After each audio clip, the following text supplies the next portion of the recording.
Hello বন্ধুরা, আসসালামু আলাইকুম সকলকে। আবার একটা নতুন রেসিপি নিয়ে হাজির হয়েছে আপনাদের সামনে। আশা করি আপনারা সকলে খুব খুব ভালো আছেন। আলহামদুলিল্লাহ আমিও খুব ভালো আছি। তো যে রেসিপিটা আজকে বানিয়েছি সেটা খুব টেস্টি এবং হেলদি, বাচ্চাদের জন্য বড়দের জন্য সকলের জন্য। তো এই রেসিপিটা খেয়ে দেখবেন, খুব খুব একটা মজাদার রেসিপি। এই রেসিপির জন্য যে সমস্ত উপকরণ লাগবে সেগুলো হচ্ছে আলু। আমি কাঁচা আলু ধুয়ে নিয়ে গ্রেট করে নিয়েছি। তারপরে নিয়েছি কিছু গ্রেট করা গাজর, আর তারপর নিয়েছি আমি কিছু ক্যাপসিকাম কুচি কুচি করে কেটে নিয়েছি, কুচনো কিছু পেঁয়াজ নিয়েছি, কাঁচা লঙ্কা কুচি নিয়েছি গোলমরিচ গুঁড়ো, নিয়েছি একটু লঙ্কার গুঁড়ো। আপনারা যদি ছোটো বাচ্চারা কেউ খায় তাহলে লঙ্কার গুঁড়োটা আপনারা স্কিপ করে যাবেন, আর আপনারা খেতে চাইলে লঙ্কার গুঁড়োটা দেবেন। লবণ নিয়েছি, একটু জিরের গুঁড়ো নিয়েছি, ব্যাস এগুলোই, আর বেশি কিছু না। দিয়ে উপকরণটাকে ভালো করে মেখে নেব।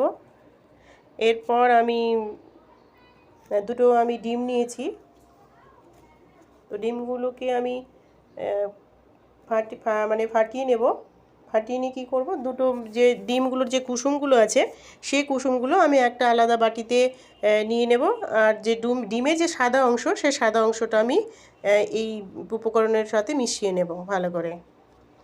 তো তার জন্য আমি দুটো ডিম নিয়েছি। দেখবেন ডিমগুলো ফাটিয়ে নিব, নিয়ে ডিমের সাদা অংশ দেব এর মধ্যে, আর কুসুমগুলো আমি দুটো বাটিতে আলাদা আলাদা করে রেখে দিয়েছি। আপনারা চাইলে এক জায়গাতেও রাখতে পারেন, আমি দুটো আলাদা আলাদা করে নিয়েছি। বলা যায় না একটা ডিম একটা কুসুম আমার কাছে হালকা একটু ফাটা ফাটার মতো হয়ে গিয়েছিল। তো এবার দেখুন আমি ডিমগুলো ফাটাবো। ডিমগুলো ফাটিয়ে, আমার কাছে এইভাবে ডিম ফাটানো হয় না, তবুও চেষ্টা করেছি। তো ডিমগুলো ফেটে সাদা অংশটা আমি এর সাথে মিশিয়ে নেব, আর কুসুমগুলো আমি আলাদা করে রেখে নেব বাটিতে। আমি এত চেষ্টা করার পরও একটু মনে হয় কুসুম আমার কাছে ফেটে গেছে, একটু হালকা করে বেরিয়ে গেছিলো। আপনারা দেখুন, আর দেখলেই বুঝতে পারবেন। আমি খুব ভয় ভয় করে ডিমটা ফাটাচ্ছিলাম, তথাপি কুসুমটা একটু ফেটে গেছে। যাই হোক, আর তার জন্য আমি দ্বিতীয়বার যে ডিমটা নিয়েছি সেই ডিমটার কুসুমটা আমি আলাদা একটা বাটিতে রেখেছি, যাতে করে এক জায়গায় মিশিয়ে না যায়। এই আমি আরেকটা ডিম আছে, সেই ডিমটাকেও ফাটিয়ে নেব। ওটাকে ফাটিয়ে দিয়ে ওই কুসুমটা আমি আলাদা করে রেখে নেব। একটু ধৈর্য ধরে রেসিপিটা দেখবেন, স্কিপ করে যাবেন না। রেসিপিটা সত্যি খুব টেস্টফুল, একদম হেলদি। যে সমস্ত বাচ্চারা সবজি খেতে চায় না সেই সমস্ত বাচ্চাদের জন্য আপনারা এটা দিতে পারেন। বাচ্চাদের সবজিও খাওয়ানো হবে, ডিমও খাওয়ানো হবে। আপনারা চাইলে এর সাথে বাঁধাকপি গ্রেট করে নিয়ে অ্যাড করতে পারেন। তো যেহেতু এখন বাঁধাকপির সিজন নেই বলে বাঁধাকপি আমার কাছে নেই, তাই বাঁধাকপি আমি অ্যাড করিনি। তো আপনারা চাইলে বাঁধাকপি এর সাথে অ্যাড করতে পারেন, কিন্তু খুব কুচি কুচি করে গ্রেট করে নিতে হবে। এবার সাদা অংশগুলোর সাথে সবজিগুলো আমি ভালো করে মিশিয়ে নেব।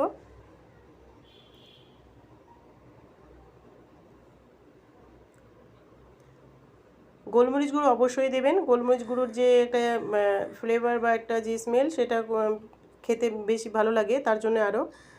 তো যাই হোক, এটা মেশানো হয়ে গেছে। এবার অন্যদিকে আমি একটি পাত্র চাপিয়ে দেব কিছু তেল।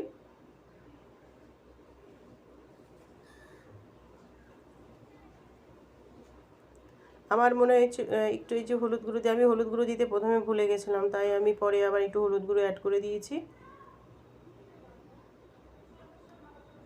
হলুদ গুঁড়ো দিয়েছি, না দিলেও চলে, কিন্তু আমি দিয়েছি একটু কালারটা ভালো হবে বলে। যাই হোক, তো তেল আমি চাপিয়ে দিয়েছি, যে তেল গরম হয়ে গেছে।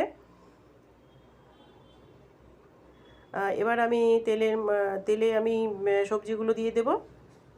তো সবজিগুলো দেওয়ার সময় গোল গোল করে দেব, আর মাঝখানটা একটু আমি ফাঁকা করে দেব, যাতে করে সেই জায়গাগুলোতে আমি কুসুমগুলো আস্তে করে একদম ঢেলে দিতে পারি। রেসিপিটা দেখতে খুব লোভনীয়, মানে বাচ্চারা দেখলে খেতে চাইবে, এই কারণে যে কুসুমগুলো একদম হলুদ হয়ে থাকে। যে কোনো সসের সাথে বাচ্চারা সেটা খেতে পারবে।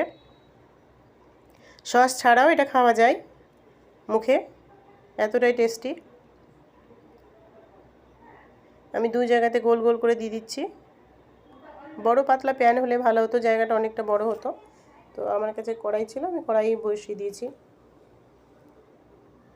এবার এই মাঝখানে জায়গাগুলোতে আমি কুসুমগুলো দিয়ে দেবো।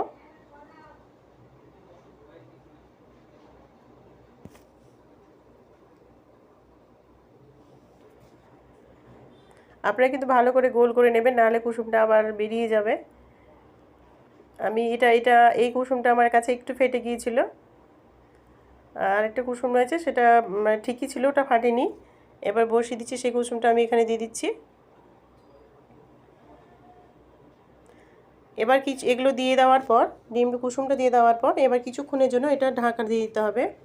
একদম লো হিটে খুব হালকা আঁচে হবে, যাতে করে সবজিগুলো পুড়ে না যায় এবং সবজিগুলো ধীরে ধীরে যেন সেদ্ধ হয়ে যায়। এই সবজিগুলোকে সেদ্ধ হয়ে যাওয়ার জন্যই ঢাকনাটা দিতে হবে, আর আঁচটা একদম লো হিট রাখতে হবে। আপনারা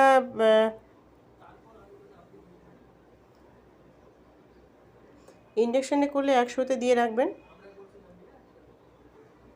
আমার মনে হয় একটু তাড়াতাড়ি এটা উল্টানো হয়ে গেছে, তাই একটু ভেঙে গেছে সাইডটা। একটু ধীরে সুস্থে আমাকে এটা উল্টাতে হতো।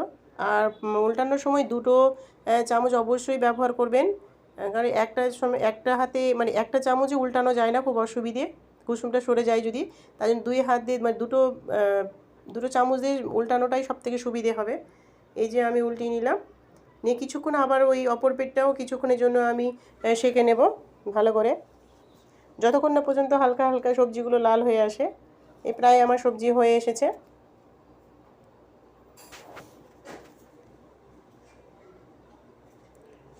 পুরোটাই লাল লাল হয়ে গেছে, দেখতে ভীষণ মজাদার আর খেতেও ভীষণ সুস্বাদু। হ্যাঁ, দেখার সাথে সাথে খাওয়ারও খেতেও ভীষণ ভীষণ টেস্টি। তো এখন আমার হয়ে গেছে, এই মুহূর্তে আমি নামিয়ে নেব, এই প্লেটে সার্ভ করে দেবো। গরম গরম এমনি বাচ্চারা খেতে পারবে, বড়রাও খেতে পারবে। আর আপনারা চাইলে টমেটো সস দিয়ে খাবেন বা কেচাপ দিয়ে খাবেন, যা দিয়ে খান, যাই হোক। তো ভীষণ টেস্টফুল জিনিস, আপনারা বাড়িতে তৈরি করে